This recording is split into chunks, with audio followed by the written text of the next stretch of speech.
Untukmu wahai para pemuda, tidak akan bergeser kaki manusia di hari kiamat dari sisi rohnya, sehingga akan ditanya mengenai 5 hal. Salah satunya adalah dihabiskan untuk apa masa muda kalian. Assalamualaikum warahmatullahi wabarakatuh. Perkenalkan, kami dari KSISF Gunadarma. Nama saya Wafa Lutfi Azahra. Nama saya Nanang Yuranto. Nama saya Aulia Maulida.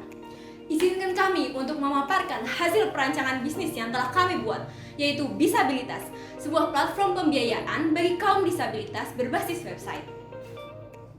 Kesejahteraan ekonomi dan sosial sudah seharusnya dimiliki oleh setiap warga negara Indonesia, tanpa terkecuali bagi kaum disabilitas.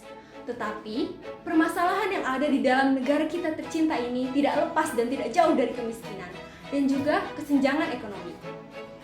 Menurut data yang kami peroleh dari survei penduduk antar sensus BPS, jumlah disabilitas mencapai 12,5% atau setara dengan 22,8 juta jiwa. Dari jumlah tersebut, baru sekitar 1,2% darinya atau sekitar 2.851 tenaga kerja disabilitas yang terserap dan berhasil ditempatkan di dalam sektor tenaga kerja formal. Selain itu, 70% dari total populasi penyandang disabilitas berprofesi sebagai pengusaha yang mampu berkontribusi terhadap PDB sebanyak 7%. Ditambah lagi, Indonesia memiliki potensi yang sangat besar. Indonesia merupakan pasar ekonomi digital terbesar di Asia Tenggara yang mempunyai peranan penting untuk meningkatkan inklusi keuangan bagi masyarakatnya. Selanjutnya, pengguna internet di Indonesia mencapai 171,67 juta jiwa. Angka ini hampir melebihi dari setengah populasi di masyarakat Indonesia.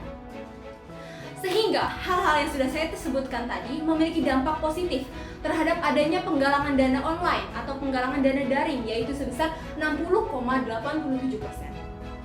Dari latar belakang yang ada, maka Bisabilitas hadir sebagai inovasi untuk kegiatan crowdfunding dana, sebagai membantu permodalan serta pengembangan untuk disabilitas menjalankan sebuah usaha. Selain itu, hadirnya Bisabilitas, hadirnya kami mempunyai tujuan diantaranya menyediakan modal usaha sebagai sarana yang dibutuhkan bagi penyandang disabilitas, menjamin keberlangsungan usaha yang telah dirintis dan dikembangkan oleh disabilitas. Selanjutnya, kita juga berfungsi sebagai media informasi berbasis website untuk menyampaikan informasi terkait usaha yang dimiliki oleh para disabilitas. Nah, pendampingan juga dilakukan selain pada aspek produksi, tapi juga dilakukan pendampingan pada aspek pemasaran dan manajemen usaha. Di dalam sebuah menjalankan kegiatan usaha, pastinya ada yang namanya visi dan misi yang akan dicapai. Bisabilitas di sini mempunyai visi, yaitu terciptanya kemandirian, kesejahteraan ekonomi, dan kualitas hidup bagi para disabilitas melalui peningkatan kompetensi. Untuk mencapai visi tersebut, maka terdapat beberapa tahapan yang kami tuangkan dalam misi yang sudah kami susun, yaitu menciptakan kemakmuran dan keadilan bagi disabilitas melalui ekonomi yang bertumpu pada kemandirian, membangun disabilitas yang unggul, handal, kreatif, dan didukung oleh kekuatan finansial yang kuat. Selanjutnya, mengelola setiap usaha secara transparan, tertib, jujur, dan bertanggung jawab berlandaskan semangat persaudaraan dan solidaritas. Dan terakhir, tujuan kami adalah untuk menciptakan kepedulian para difabel untuk berperan aktif dalam kegiatan sosial di masyarakat luas. Setelah tadi dipaparkan mengenai latar belakang, tujuan, dan juga visi misi oleh rekan saya, berikutnya saya akan memaparkan mengenai BMC atau Business Model Canvas yang telah kami buat untuk usaha Bisabilitas ini. Yang pertama itu ada Key Partner atau mitra kunci. Nah, mitra kunci di sini berisi tentang perusahaan, komunitas, dan juga yayasan. Selanjutnya itu ada Key Activities atau aktivitas kunci. Aktivitas kunci di sini adalah kegiatan untuk mengcrowdfunding dana bagi mereka yang kelebihan dana kepada mereka yang membutuhkan dana, yaitu untuk kaum disabilitas mengelola sebuah usaha tersebut melalui screening sebuah usaha. Yang ketiga itu ada key resource. Key resource di sini adalah masyarakat luas. Selanjutnya yang keempat itu ada value proposition.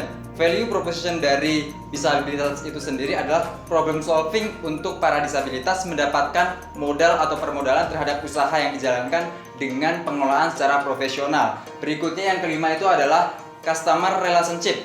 Di sini customer relationship adalah disabilitas menyediakan wadah dengan teknologi yang bersifat online bagi komunitas atau yayasan yang membutuhkan dana dan permodalan. Selanjutnya itu yang keenam ada customer segment. Di sini customer segment berisi foundation, terus orang yang ingin mendapatkan atau mempunyai pendapatan tambahan serta orang yang memiliki jiwa sosial yang tinggi. Selanjutnya yang ketujuh itu ada channel. Nah, channel di sini adalah web atau website dari disabilitas itu sendiri dan juga media sosial. Dan yang kedelapan itu ada revenue stream. Revenue stream sendiri adalah pendapatan dari mana yang kita dapatkan, yaitu dari manajemen fee dan juga bagi hasil produk. Dan yang terakhir yang kesembilan adalah cost structure. Cost structure di sini berisi mengenai web developing, security website itu sendiri, terus juga penggajian karyawan, maintenance website itu sendiri, dan juga marketing dari usaha disabilitas tersebut.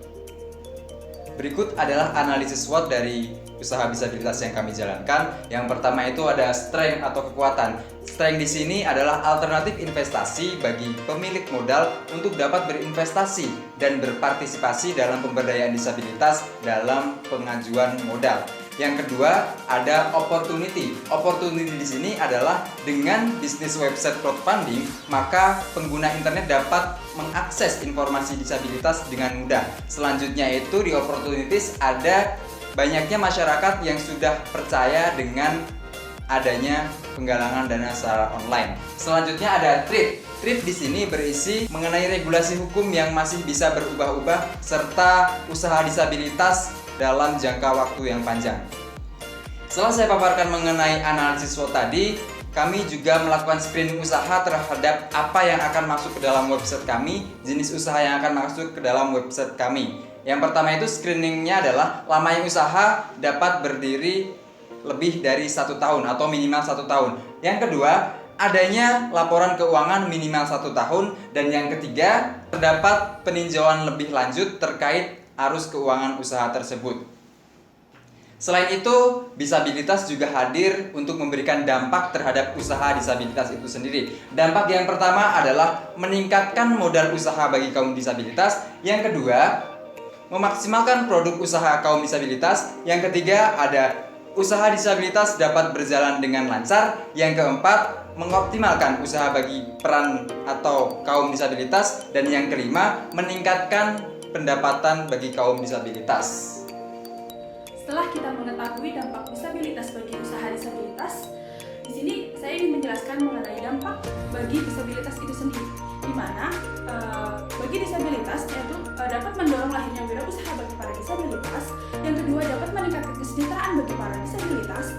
Yang ketiga, menjadikan disabilitas dapat bersaing di dunia kerja.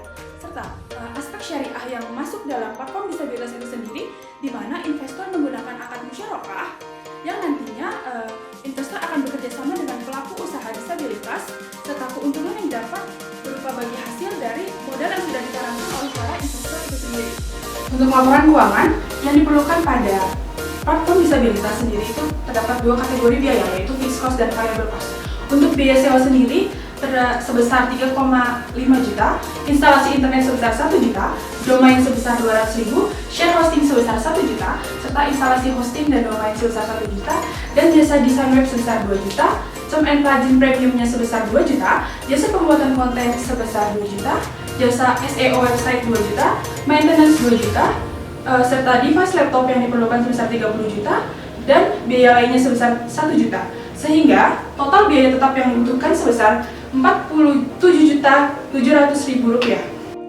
Untuk variable cost-nya sendiri yang dibutuhkan yaitu biaya telepon sebesar 1 juta, biaya listrik sebesar 1 juta, biaya tenaga kerja untuk 3 orang sebesar 12 juta, yang ditotal sebesar 14 juta rupiah. Berikut adalah skema penggunaan platform disabilitas itu sendiri. Yang pertama, pengguna harus terlebih dahulu masuk ke dalam website disabilitas. Selanjutnya, untuk dapat melakukan investasi atau pembiayaan, pengguna harus membuat akun terlebih dahulu dengan mengisi beberapa persyaratan yang ada. Setelah selesai membuat akun, maka akun yang tidak memiliki kekurangan, maka akan diverifikasi oleh disabilitas. Selanjutnya, pengguna dapat melakukan pendanaan atau investasi terhadap jenis-jenis usaha yang sudah tertera pada listing di dalam website disabilitas itu sendiri.